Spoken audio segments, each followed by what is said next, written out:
Assalamualaikum warahmatullahi wabarakatuh. Baik, dalam video kali ini saya akan memberikan penjelasan ya terkait dengan pertanyaan-pertanyaan yang sudah diberikan. Ya, ada beberapa pertanyaan yang memang tidak saya tuliskan karena sama dengan pertanyaan sebelumnya. Jadi yang saya tuliskan beberapa pertanyaan yang memang mungkin berbeda dengan pertanyaan-pertanyaan sebelumnya. Ya, kawan-kawan, materi kita terkait dengan Islam normatif dan historis. Ya, yang perlu kita pahami apa sih Islam normatif dan historis ini? Jadi yang harus dipahami bahwa Islam normatif ya, ini dua pendekatan yang berbeda. Tapi Islam normatif dan historis ya, itu merupakan dua pendekatan dalam studi Islam yang berbeda tapi tidak bisa dipisahkan. Ibarat mata uang itu dua sisinya itu saling berdampingan tapi tidak bisa dipisahkan. Berbeda sisinya tapi tidak bisa dipisahkan. Ya, ini kalau dalam bahasa simpelnya itu seperti itu. Kalau dalam hukum Islam normatif ini diidentikan dengan syariat dan Islam historis ini fikih. Kenapa syariat? Karena Islam normatif ini bicara tentang hal-hal yang sifatnya tekstual, ya tekstual yang sudah diatur, yang sudah ada panduannya, sudah ada penjelasannya begitu ya. Ini Islam normatif, tekstual sifatnya. Dan Islam historis ini lebih ke kontekstualnya. Historis ini kan sejarah ya. Nah, sejarah ini untuk apa? Pendekatan menggunakan prinsip sejarah salah satunya supaya kita bisa mengkontekstualisasikan ya apa-apa persoalan-persoalan yang saat ini ada, ketika itu tidak dijelaskan secara tekstual dalam Al-Quran maupun hadis, maka kita perlu menggunakan pendekatan historis ya, supaya kita tahu bagaimana sih hukumnya, bagaimana sih kemudian apakah boleh atau tidak. Nah, itu menggunakan pendekatan historis. Maka di sini dua pendekatan normatif dan historis ini dua pendekatan yang berbeda tapi tidak bisa dipisahkan satu sama lain. Nah, kenapa kemudian biasanya itu terkesan bertentangan antara normatif dan historis? Karena beberapa kelompok itu hanya menggunakan satu pendekatan saja, misalkan pendekatan normatif ya, hanya dari segi tekstualnya saja, maka ini akan kebenaran yang dihasilkan ya itu hanya akan bersifat parsial. Parsial ini ya hanya akan diterima oleh kelompoknya saja, oleh kelompok lain itu tidak bisa diterima karena sifatnya itu parsial ya, disesuaikan dengan ideologi mereka begitu ya. Maka ini yang dikatakan bahwa kalau menggunakan teologi, menggunakan pendekatan normatif teologis, ini akan menciptakan atau melahirkan dogma-dogma yang kaku. Yang kaku ini berarti tidak bisa fleksibel atau tidak bisa diterapkan dalam masyarakat yang jangkauannya lebih luas lagi. Oke, yang pertama, lahirnya istilah Islam normatif dan historis tidak dapat dilepaskan begitu saja. Lalu bagaimanakah hubungan antara Islam normatif dan historis? Nah, itu seperti tadi yang saya jelaskan ya, itu seperti mata uang. Ya, seperti mata uang yang berada di dua sisi yang berbeda tapi tidak bisa dipisahkan. Kenapa seperti itu? Ya, contohnya bahwa kalau kita melihat fenomena misalkan ya, apakah orang Islam itu harus mendirikan negara Islam? Ya, ini kan secara tekstual itu tidak dijelaskan secara jelas ya dalam Al-Quran maupun hadis. Ya, tidak ada himbauan juga secara jelas dari Rasulullah untuk mendirikan negara Islam. Nah, maka kemudian kita memerlukan pendekatan historis di sini. Kita melihat seperti apa perkembangan sosial politik pada masa Rasulullah, salah satunya pada saat beliau itu menjadi pemimpin di Madinah. Ketika Rasulullah menjadi pemimpin di Madinah itu beliau tidak memaksakan bahwa semua warganya itu harus masuk Islam atau menganut agama Islam, meskipun pada saat itu beliau merupakan seorang pemimpin. Ya, tapi dengan adanya Piagam Madinah, ya itu memperlihatkan bahwa yang terpenting dalam sebuah penyelenggaraan negara itu bagaimana seorang pemimpin itu bisa memastikan rakyatnya itu bisa hidup secara berdampingan dengan aman, nyaman, tentram, damai begitu ya, sejahtera, apapun agamanya, apapun keyakinannya, apapun ideologinya. Itu yang terpenting dalam penyelenggaraan sebuah negara. Maka kalau dari konteks itu, dan Piagam Madinah ini menggambarkan bahwa sebuah negara itu harus mempunyai konstitusi, ya dasar konstitusinya.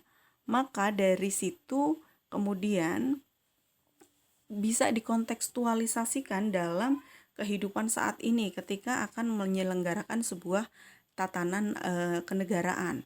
Ya, apa sih urgensi seorang pemimpin? Ya, seperti apa syaratnya dan kemudian apa sih tugas atau peranan penting seorang pemimpin? Nah, itu bisa dikontekstualisasikan dalam masa saat ini. Ini contoh saja. Ya, kalau kita menggunakan Islam normatif dan historis. Tapi kalau hanya menggunakan normatif saja, misalkan Islam itu turun di Arab.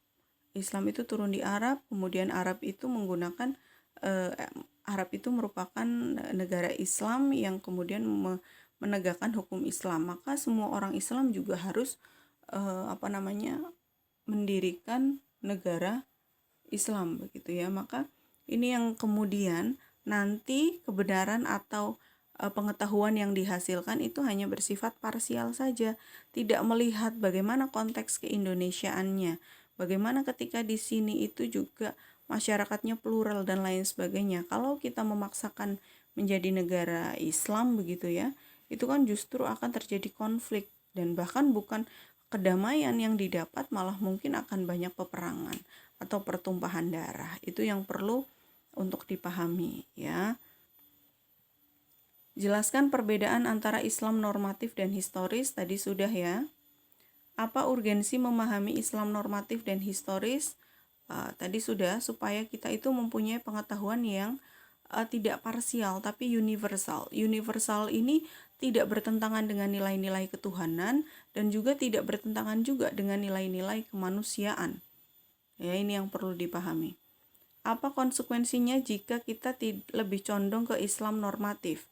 Ketika kita lebih condong ke Islam normatif, maka tadi yang saya katakan, kalau itu tidak menggunakan metodologi yang tepat ya, maka pemahaman kita itu justru akan bertentangan dengan kelompok-kelompok lainnya, karena kita hanya mengukur atau memproduksi sebuah pengetahuan yang itu berdasarkan ideologi yang kita miliki saja atau pemahaman yang kita miliki saja, atau nanti sifatnya itu terlalu sempit, tidak mencakup masyarakat yang lebih luas lagi begitu. Bagaimana cara harmonisasi Islam normatif dan historis yang cenderung kontradiktif? Ini ya, sebetulnya Islam normatif dan historis itu dua pendekatan yang berbeda tapi tidak bisa dipisahkan dan sebetulnya tidak kontradiktif. Keduanya itu saling melengkapi satu sama lain. Ya, jadi tidak bisa kalau hanya normatif saja dan tidak bisa kalau hanya historis saja. Itu yang perlu dipahami ya. Jadi jangan gagal paham di sini ya. Kemudian bagaimana gambaran Islam sebagai rahmatan lil alamin yang berdimensi sosio-ekologi religius pada kehidupan era globalisasi saat ini. Ya, yang perlu dipahami di sini, sosioekologi itu berarti ya, Islam rahmatan lil alamin tidak hanya untuk manusia saja, tapi juga untuk lingkungan. Jadi ketika kita menjalankan atau memaknai Islam, itu tidak hanya berupa syariat saja, tapi juga bagaimana sih kita sebagai manusia kita bisa mencintai makhluk Tuhan yang lainnya seperti tanaman, tumbuh-tumbuhan, hewan ya. Itu juga kalau dari sisi ekologi itu seperti itu. Bagaimana kita bisa melestarikan alam semesta begitu. Itu salah satunya. Ya, jadi bukan sesuatu yang ya seperti yang kemarin saya jelaskan, bahwa ketika kita mengimani Allah begitu ya, maka kita juga ketika kita mencintai Allah, maka kita juga harus mencintai makhluk ciptaannya. Makhluk ciptaannya itu kan tidak hanya manusia saja, tapi juga binatang, kemudian juga alam semesta dan lain sebagainya. Karena sekarang kan banyak ya, seperti peristiwa-peristiwa yang terjadi di Wadas dan lain sebagainya, itu yang mereka menganggap bahwa pembangunan yang dilakukan oleh pemerintah itu akan mengancam kelestarian alam dan lain sebagainya.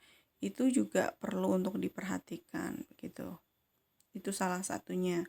Kalau era globalisasi ini kan banyak sekali ya, hutan-hutan diganti menjadi industri-industri, kemudian sawah-sawah itu juga diganti menjadi perumahan-perumahan begitu. Itu juga kita juga perlu bijak, apalagi sawah-sawah sekarang diganti jadi kafe-kafe begitu ya. Itu juga salah satu yang perlu kita perhatikan juga, bahwa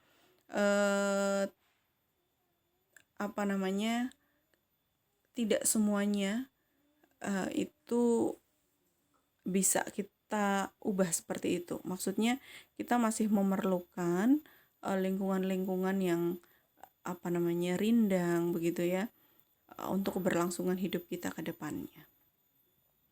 Kemudian secara kategoris, Islam normatif dan historis selalu dipertentangkan. Hal apa saja yang menjadi sebab pertentangan tersebut? Ya, sebetulnya tidak dipertentangkan ya, hanya terkadang orang-orang yang menggunakan pendekatan normatif teologis saja itu menganggap bahwa Islam historis itu hanya akan mereduksi kebenaran yang ada begitu ya, bukan justru melengkapi. Ini yang kemudian perlu untuk diluruskan. Jadi dua pendekatan ini saling melengkapi. Kalau hanya menggunakan satu pendekatan saja, ini hasilnya itu juga akan dipertentangkan, dan yang mempertentangkan itu ya biasanya orang-orang yang hanya menggunakan pendekatan normatif teologis saja, tekstual. Orang-orang tekstual itu biasanya menganggap bahwa kontekstualisasi itu ya sesuatu yang itu tidak diperbolehkan, karena mereka menganggap sesuatu yang tidak diajarkan oleh Rasulullah itu bid'ah ya. Jadi kalau misalkan menggunakan historis itu kan bagaimana cara kita mengkontekstualisasikan begitu ya, maka ini dianggap sesuatu yang tidak benar. Tapi sebetulnya tidak seperti itu ya kalau dimaknai, karena kan tidak semuanya yang kita harus pahami, tidak semuanya realita yang terjadi dalam masyarakat, fenomena, persoalan yang muncul dalam masyarakat, tidak semuanya itu tertulis atau tertulis secara tekstual dalam Al-Quran maupun hadis. Maka pendekatan normatif ini tidak bisa digunakan sebagai satu-satunya pendekatan. Kita butuh pendekatan yang lainnya untuk melengkapi apa? Historis ya. Jawabannya menggunakan historisitas. Kenapa sih kita perlu menggunakan historisitas? Ya karena kita tidak mungkin, maksudnya kita setiap perkembangan zaman, setiap perkembangan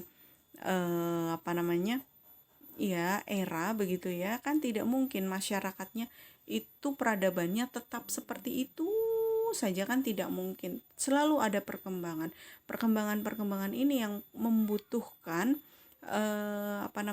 kalau dalam hukum Islam berarti kan membutuhkan hukumnya itu seperti apa begitu, sesuatu yang baru. Seperti profesi sebagai YouTuber. Ya, itu seperti apa dalam pandangan Islam, kan kita juga perlu tahu begitu. Nah, ini kan tidak ada dalam Al-Qur'an ataupun hadis yang secara tekstual menjelaskan bagaimana sih hukumnya menjadi seorang YouTuber begitu ya. Uangnya itu bagaimana? Apakah halal atau haram atau apa begitu. Nah, ini yang kemudian menjadi sebab kenapa keduanya itu saling melengkapi. Bagaimana relevansi pendekatan historis terhadap kajian Islam?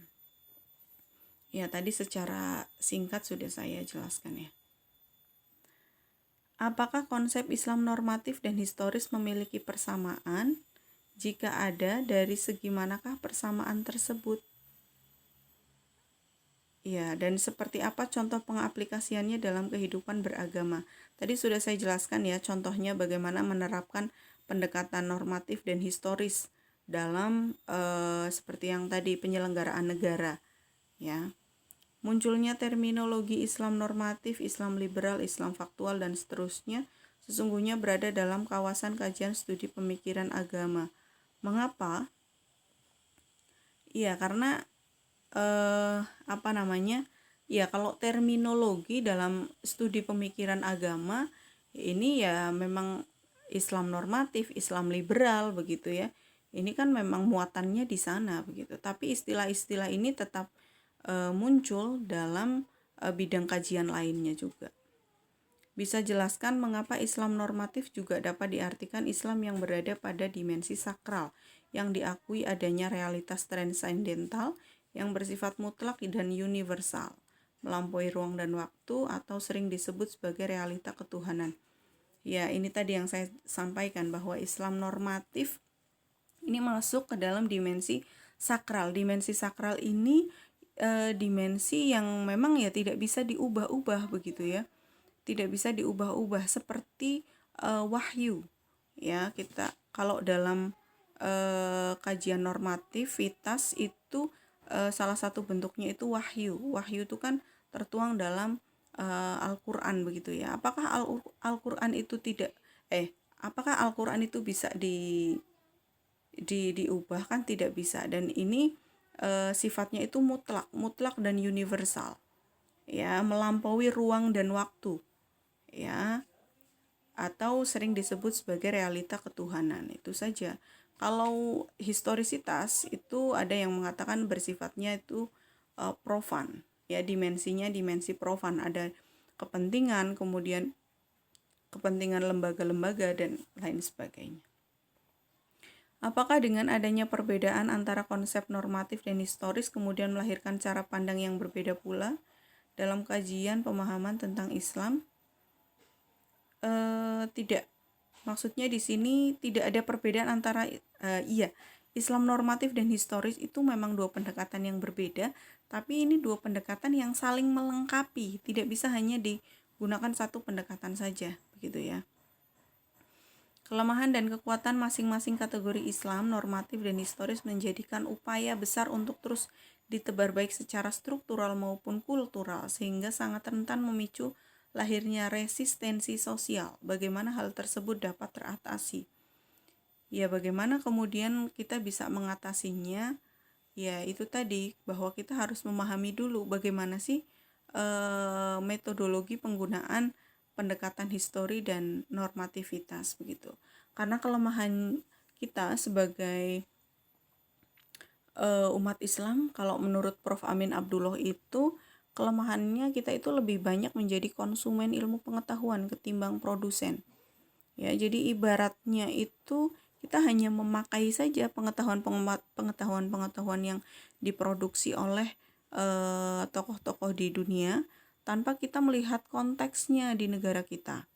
Misalkan ya, kalau kita melihat orang-orang Korea itu pakai jaket bulu-bulu yang terbuat dari kulit domba yang begitu tebal gitu kan, kelihatannya tuh kayaknya bagus banget begitu ya. Tapi coba kalau di Indonesia yang iklimnya tropis menggunakan pakaian yang seperti itu kan jadi kurang tepat begitu. Maka ini yang kemudian kita harus pahami, bahwa kita tidak seharusnya hanya menjadi konsumen saja, tapi juga harus menjadi produsen. Dan syarat menjadi produsen itu apa? Kita menguasai metodologi dalam studi Islam.